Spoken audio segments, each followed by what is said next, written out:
Salutare, dragi prieteni! Este luni, 19 ianuarie și vă salut din Oradea, din România. Vă doresc tuturor un an 2026 cu sănătate, cu succese și cu bucurii. Facem azi un prim video de la crescătoria noastră de concurs pentru a vă prezenta ce am făcut pe scurt cu porumbei în finalul și începutul anului.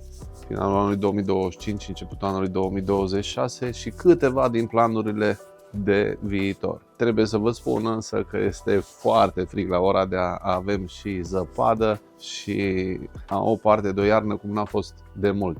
Acum e cu minus pe termometre, e destul de frig și cred că se observă și din atmosfera pe care o vedeți în spatele meu. Înainte de a merge la crescătorie, vreau să vă invit pe toți cei care n-ați făcut-o să vă abonați la canalul nostru, pentru că ne dorim să creăm cea mai frumoasă comunitate internațională a iubitorilor de porumbei de curse și îmi doresc să împărtășim împreună din experiența fiecăruia pentru a ne dezvolta și a învăța împreună. Haideți să mergem în crescătorie să vedem așadar ce fac porumbeii și ce ne plănuim în 2026. Haideți să mergem în primul rând la femele.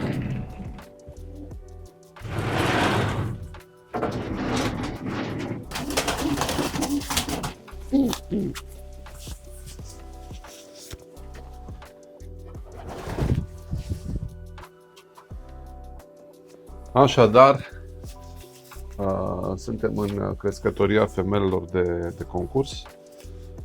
Am luat o femelă în mână să... Hai, bravo!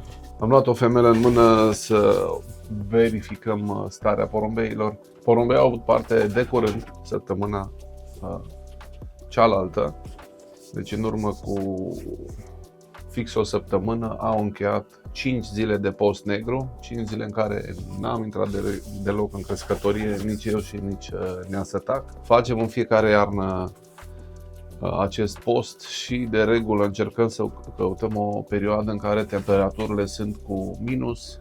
Nu mă întrebați foarte bine de ce, dar așa încercăm să facem mereu. După 5 zile de post, porumbei arată mult mai bine ca înainte de această perioadă și principalul scop al acestui post negru este o detoxifiere destul de puternică a porumbeilor. Porumbeii se prezintă bine, le-am făcut vaccinul de paramixoviroză RP în luna decembrie și vor intra la câteva tratamente, în special un tratament de paraziți interni cu tablete, cu Wormtarn Tab de la CES Pharma în perioada următoare. Am constatat că este esențial să facem această deparazitare. Vom mai pregăti în mod sigur o cură de candida și în funcție de rezultatul analizelor vom vedea dacă sau nu este nevoie să tratăm altceva. De ce candida? Pentru că a fost o problemă cu care ne-am confruntat destul de mult în ultimii ani și cred că e o problemă în majoritatea crescătoriilor. Cam așa arată femelele, ele primesc mâncare o dată pe zi la prânz și în această perioadă porumbeii stau închiși pentru că aici unde este crescătoria, sus pe deal la Oradea, ne confruntăm cu atacuri foarte puternice de uliu și de șoim și este un risc foarte mare să lăsăm porumbei afară. Probabil vom începe să lăsăm porumbei afară undeva din luna februarie, probabil după jumătatea lunii februarie, în funcție și de evoluția vremii, bineînțeles. Iar împerecherea porumbeilor plănuiesc să o fac tot undeva în luna februarie. O să trecem și dincolo la compartimentul masculilor. Așadar, suntem în compartimentul masculilor. Anul acesta avem mulți masculi care pot participa la concursuri. De aceea intenționez să schimb planul pentru 2026 și să concurăm și masculii. Încă analizez posibilitatea de a concura la natural sau la văduvie.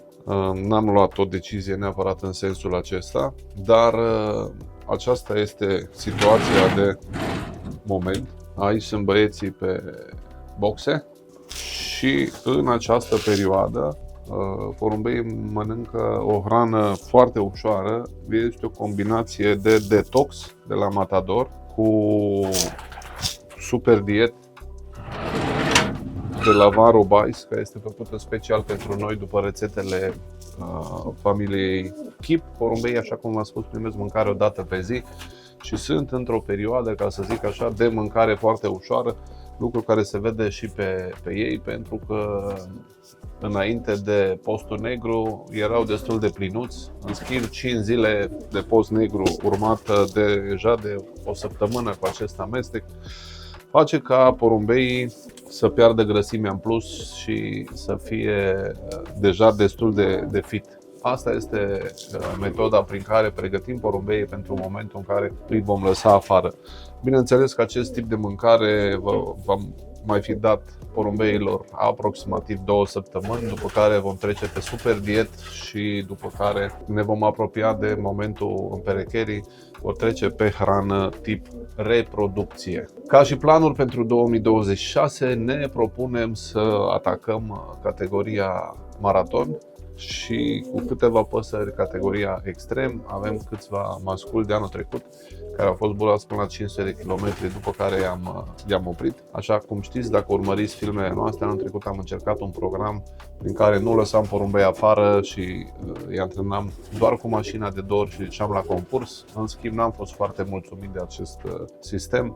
L-am schimbat cam la jumatea sezonului și lucrurile au arătat mult mai bine pe cursele de maraton, unde am reușit ocuparea locului 2 județean cu o femelă de la tandemul Stănescu plus Dobre, pe care am primit-o în 2021 cu un lot de porumbei și care a performat foarte, foarte bine. În același timp, categoriile azi național și general nu le neglijăm și la fel competiția Gold, care este o competiție, pentru cei care nu sunteți din România, este o competiție pe bani cu inele speciale și cu premii extraordinar de tentante. Pe scurt, încercăm să jucăm tot sezonul, în special partea a doua a sezonului, când apar cursele mai lungi, undeva de la 300-350 de km în sus până la 950 de km. Și în același timp, ca în fiecare an, ne setăm ca și țintă Berlin Internațional, cea mai galonată cursă din această parte a Europei. Da, până acolo drumul e lung și trebuie pregătiți porumbeii încet, bine și în fiecare zi. Cam astea sunt planurile pentru 2026. În plus, dezvoltăm o nouă crescătorie în alte locații, acolo unde avem firma și acolo vom face tandem cu un crescător deosebit din județul Bihor. Da, despre aceasta vom povesti în perioada care urmează.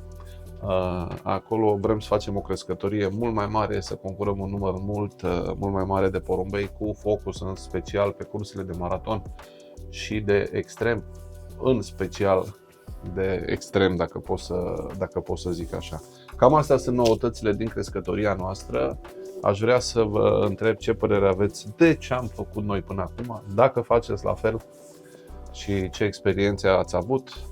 Cele pe care vi le-am povestit noi le facem în fiecare an, dar mi se pare că în acest an lucrurile arată mult mai bine ca și în alți ani. Porumbeii sunt bine, pe starea de sănătate și avem speranțe la un nou sezon bun în 2026. Stați aproape, vă vom ține la curent cu ce facem în propria crescătorie, pregătim interviuri interesante cu crescători de top mondial și dacă vă plac videourile noastre sau dacă aveți sugestii, dacă aveți idei despre ceea ce am putea prezenta în aceste videouri, vă rog să scrieți în comentarii. Vă doresc mult succes și să vă bucurați de pasiunea voastră. Salutări de la Oradea!